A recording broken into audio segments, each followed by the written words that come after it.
Welcome back to the postgame. Joining us now is Ben Burgis. He's author of Give Them an Argument, Logic for the Left. He's here with Professor Richard Wolff. I want to go to mock. And here's your song, Ben, which you're so enthusiastic about. Okay. Nice. Oh, nice. Logical analysis.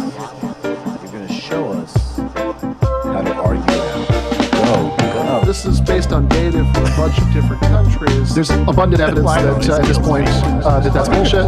Breaking down these right-wing arguments and looking at how they're supposed to fit together. Okay, break it down. Break it down. Break it down, Ben. Break it down. Break it down, Ben.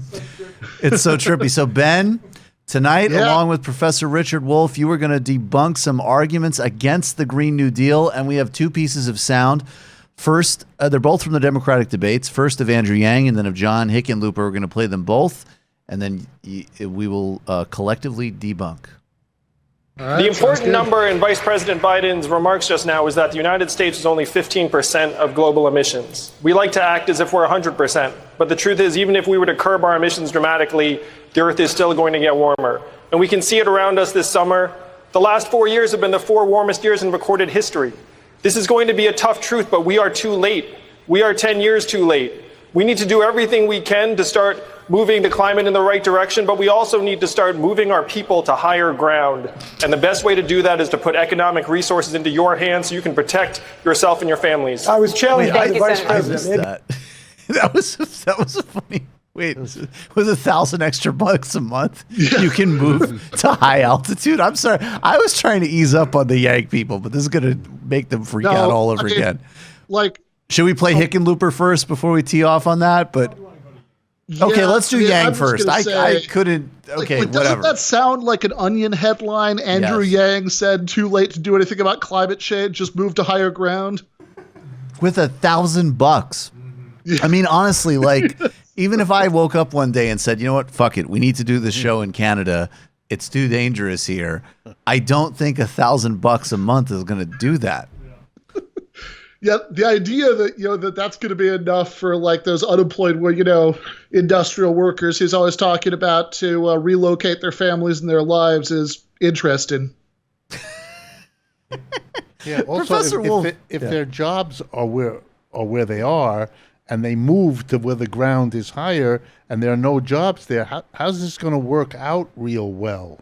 Or does he imagine we're going to move all the production facilities and the transport facilities and the storage facilities? An economy takes a long time to articulate itself in time and space, and this isn't adjusted by moving to higher ground. This is you got a lot more to do than that. Even if we want to end up at a higher place, that's an enormous job, which, by the way, takes real careful, coordinated, here we go, planning, which this society does not like or want. So you're going to leave it to be privately enterprised? Oh, good. That adds another 40 years during which the heat will melt us all.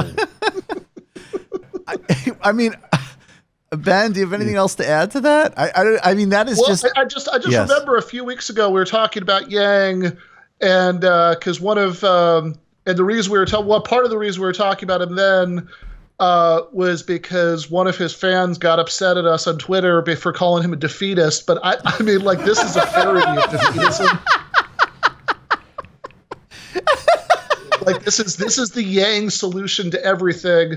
Well, we're not going to solve the problem, so let's just give everybody $1,000 to hope for the best. Well, is that can we open that theme for just a minute from both of you? Because that actually, I've realized, and maybe it's an elusive obvious and everybody else is ahead of me on this, but yes, if you just went on paper, there's plenty of other Democratic candidates that are more objectionable than Yang in terms of policy even. Frankly, if you take for granted, if you believe that he supports Medicare for all, that puts him ahead of a lot of them.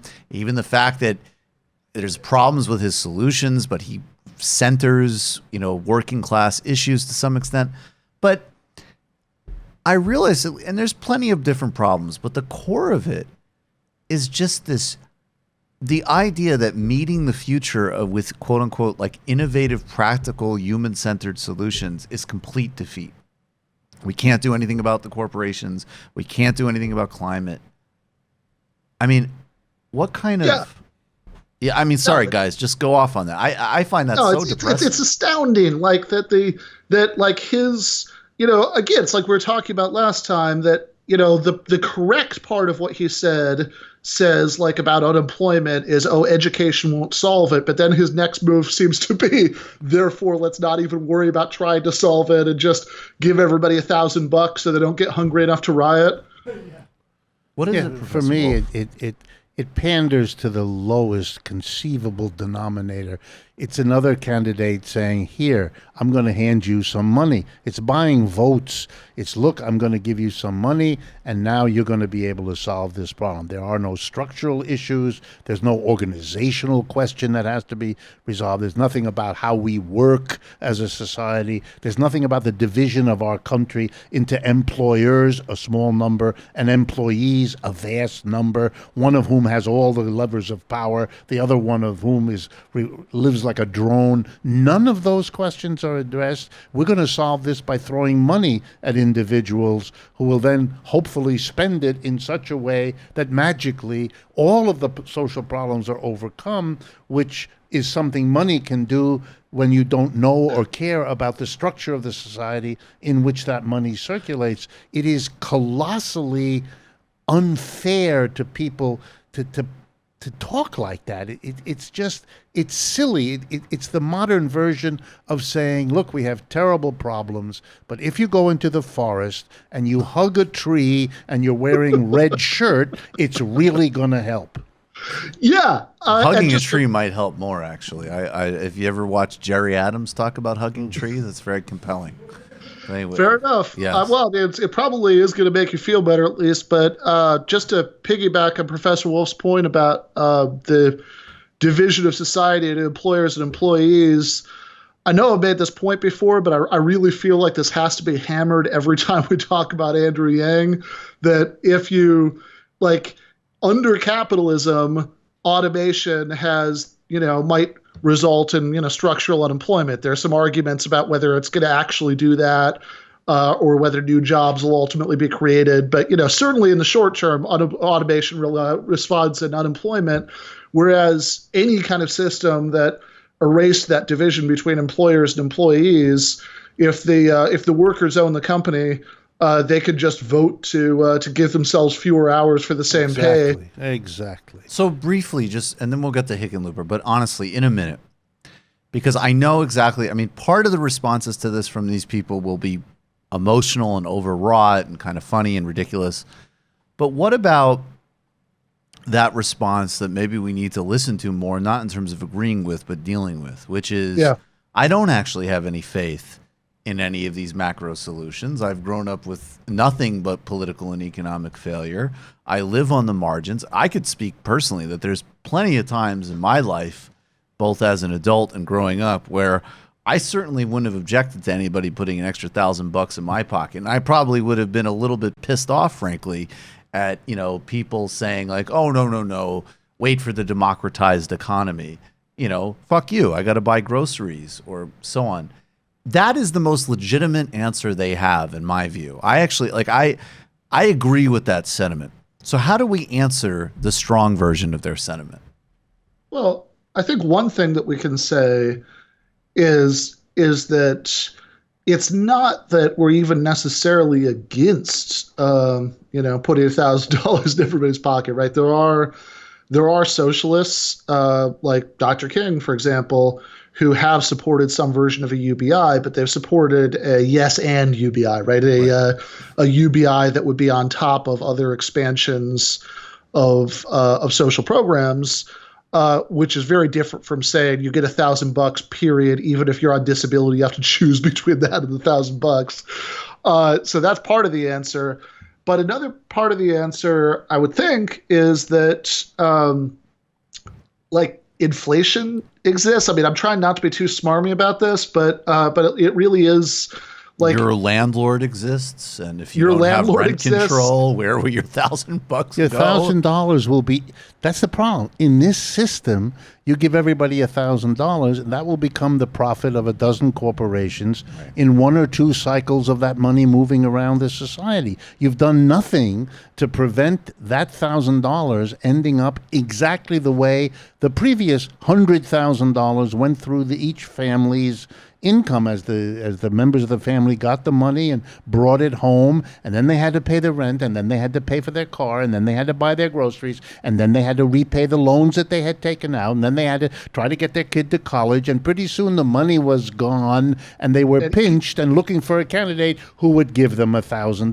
The 1,000 gets them through the next week or month, and then it's gone into a system that makes sure they're as poor a month from now as they were before we gave them the $1,000. It's a quick fix that changes nothing in their basic situation, which most people would figure out. The reason they want the 1,000 is because they don't believe anything else is on offer anyway. That's to me, though, that is actually, I just listened to a really interesting podcast with Bree Joy Gray, the Hear the Burn podcast. She had on John Favreau. I've been listening to that. That's good. It was really good. At first, I would listen to the one I was on, frankly. But the one with John Favreau, and what was fascinating, though, all kidding aside, although I'm not kidding, of course you should listen to mine first. No, that was good. It was brilliant. But the one that John Favreau, though, the Obama guy, and this is a really important argument moving forward for the election, he agreed with her completely. He basically said, whether it is a centrist or a left, the most important thing is the social movement behind the president, a Democrat. John Favreau, 100% on board with Bernie's core message. And he said, though, he talked about going to a focus group in Texas, I think. And he said, and these were basically, I think they were Obama voters who weren't voting anymore, not to Trump. They had already checked out of the system. And he said, yes, some of them were convinced by Bernie and they were ready to go, and others were just done. They were so cynical and so exhausted. And I always say, it's like on one hand, Bree said that cynicism is even a bigger threat than Trump in some ways, which I agree with. Yeah. And on the other hand, that cynicism is the most understandable thing in the world. And, that's what Andrew Yang is driving. So as much as some of his people are just ridiculous and overwrought and throw tantrums over anything, the part of like the real desperation I want to at least understand and meet on some level, even as look, Lula did a form of basic income, but he also built hundreds of new universities and gave everybody, expanded healthcare drastically and introduced higher wages. And, you don't just slash everything else or leave everything else and give people $1,000. It's not going to work. No, totally. And like, I get that, like, okay, everything else has failed, at least $1,000. That's going to be a concrete small improvement. I get that response. So I think there are at least 2 things we could say to it. One of them might be a harder sell, but then the other one I think is going to help. So one of them is that it's not a choice between Yang bucks and like waiting for the complete abolition of capitalism to happen. We also have Bernie Sanders, right? That's who has a social democratic agenda that is both going to be a more realistic springboard for more radical horizons after that, and also is something that even in the here and now is going to be less vulnerable to those problems that Professor Wolf was talking about than $1,000 are, because a lot of the things in the Bernie agenda are things like abolishing private health insurance premiums, abolishing public university tuition, and those things aren't vulnerable to just being eaten up by everybody raising the prices a little bit. And you can go even further. Those kinds of structural changes, even one of them would be worth a hell of a lot more than $1,000, so that you can get the idea across. You're going for a much bigger prize when you go after these other issues.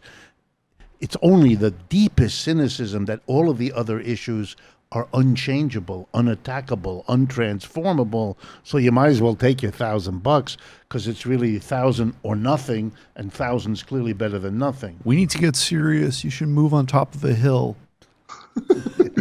Very inspiring message. Yes. It's time to get serious. But And then use up the $1,000 to commute the extra distance from your higher ground home to where your job is. All right. John Hickenlooper, we have the futuristic, there's nothing we can achieve candidate. Now we have at least Delaney has like a certain just like ridiculous belligerent asshole flavor to him. Hickenlooper is the most depressing thing in American public life. Let's check it out. Congressman O'Rourke, we've been asking voters to weigh in on what they'd most like to hear Democrats debate. Among the topics they told us they're most interested in, the climate crisis. Congressman Delaney, I'll start with you. You say the Green New Deal is about as realistic as Trump saying Mexico is going to pay for the wall. But scientists say we need essentially to eliminate fossil fuel pollution by 2050 to avoid the most catastrophic consequences. Why isn't this sweeping plan to fight the climate crisis realistic? Well, first of all, because it ties its progress to other things that are completely unrelated to climate. Yeah, I thought so too. That's my bad. Oh, okay. But let's finish here. We'll finish, but I need to reset. This is obviously John Delaney. In my defense, these are both extremely forgettable people. Yes. Okay, go ahead. Like universal health care, guaranteed government jobs, and universal basic income. So that only makes it harder to do. All right. So just to recap, what he just said was that, he'd said previously that that you couldn't talking about a Green New Deal was just as unrealistic as saying that Mexico would pay for the wall. He's asked exactly what's wrong with it. And what he says is, well, what's wrong with it is that it's packaged together with these other things like a federal jobs guarantee that they don't have anything to do with climate change. It's just a separate issue. And so it's mixing up the issues. That's going to make it harder to pass. That, as far as I can tell, is his argument against it. Right. Yep. And so one thing just to note, like right out of the gate, is that last month after the first debates, we were talking about the bad arguments against Medicare for all, and the bad arguments against a Green New Deal in a weird way are kind of all pulling in the opposite direction as the bad arguments against Medicare for all. So one of the bad arguments against Medicare for all was that it's horrible because people aren't going to have choice. That kind of like really important, autonomy that we all get a lot of satisfaction and fulfillment out of deciding whether we, whether we're going to get Aetna or Blue Cross Blue Shield. Unless, of course, we get it through our employer. Excuse me. Put some respect on Oscar's name. But now the Green New Deal with one of the objections is, it's packaged together with this federal job guarantee. So it's really important that people get to choose which parasitical private health insurance company is trying to come up with reasons not to pay for the procedure they need. But it's apparently also bad for people to have a choice between working in the private sector and working in the public sector. Right. So that's confusing just right off the bat. And then the other thing is that it's not unrelated at all. So just to spell out a couple of really obvious ways in which the climate change fighting aspects of the Green New Deal. And I know it only counts for 15%, which I love the way Yang, by the way, threw that out there as if that wasn't massively disproportionate for the population of the U.S. Right. But, see our China economic conversation earlier. Right. But yeah, that, that 15% that we have, that it's not trying to cut back on that, on carbon emissions and having a jobs guarantee. These are not unrelated at all. There are at least two ways in which they're really importantly related. One of them has to do with the concept of a just transition. So there's actually a really good today in Jacobin. There's an article about coal miners in Harlan County.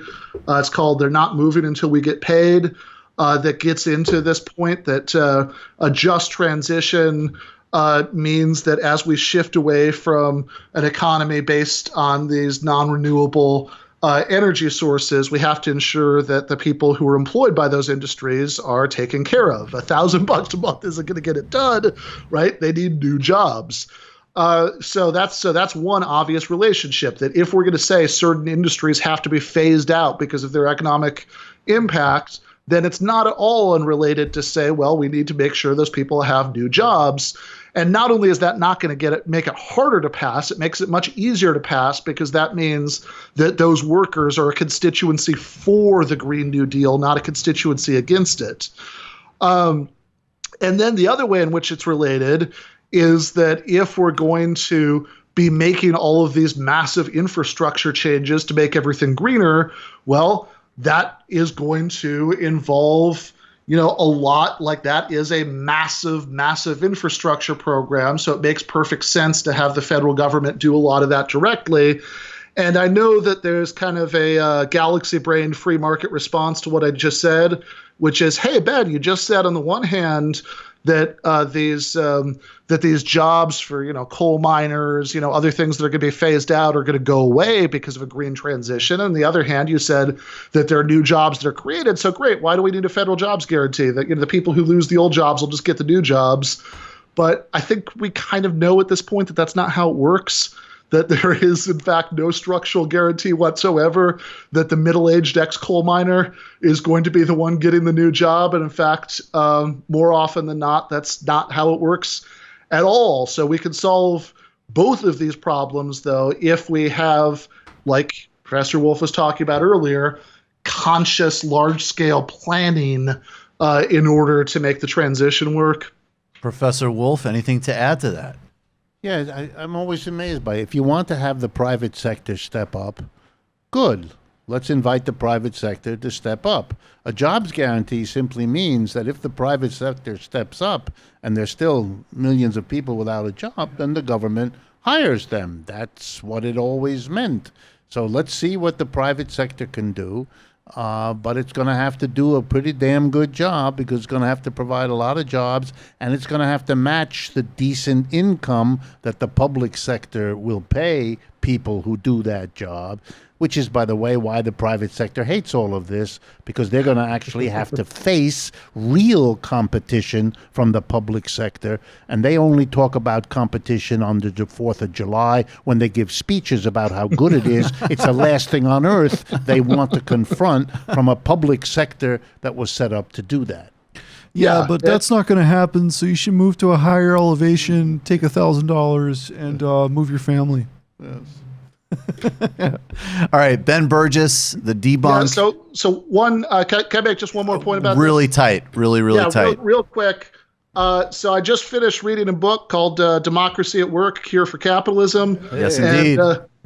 At the end of that book, in the last section, there's a suggestion that there's a natural alliance between a movement for workers' cooperatives and the movement for the Green New Deal. Which makes a lot of sense insofar as you do have, public-private partnerships as part of any Green New Deal. And this goes back to something we were talking about after the debate I did with Destiny, which is that if we had, as part of a Green New Deal, a provision that, hey, okay, so if you're going to get public contracts for private companies to do some of this infrastructure stuff, we're going to preferentially give those out to worker-owned companies. Exactly. That would make a lot of sense, and it would also be closely related to the goals of a Green New Deal, because if the company is being run by workers who have to inhale whatever's going on at the job site, who have to live in the places environmentally affected by what they're doing, they're probably going to make ecologically much better company-level decisions than companies that are owned by people who don't work there and don't live in the community. And one final thought. Yes, please. If you developed a Green New Deal and you did exactly as you said, give some preferential contracts to worker co-ops and worker-owned enterprises, here's what you would be doing. For the first time in American history, you'd actually be giving Americans freedom of choice, because they would have both the private sector run hierarchically in a capitalist manner, top-down, And across the street, down the road, a worker co-op. People could decide from whom they prefer to purchase, and people could decide with whom they prefer to do their work. And they'd have real choice because they would have these enterprises around them to try, to see, to compare. We don't have that choice now, so the freedom of choice that is absent would actually be built if you had a worker co-op sector, and a Green New Deal would be an easy way to do that. I look at property in Montpelier. All right, I'm sorry. Ben Burgis, author of Give Them an Argument, Logic for the Left, The Debunk. Check him out on Patreon. Check him out everywhere. Ben, thanks a million. All right. Thank you so much. Thank you. You've just watched a Michael Brooks show video, and you can watch all of our full main live shows every Tuesday night at around 7 p.m. Eastern Time, and subscribe to get all of the clips you want. We're covering the globe. We're focusing on international relations, the intellectual dark web. We're having fun. We're doing deep dives with a lot of amazing guests. Of course, become a patron for the whole thing at patreon.com/TMBS, or subscribe to this YouTube channel and help us keep growing and get that content out there. Subscribe below.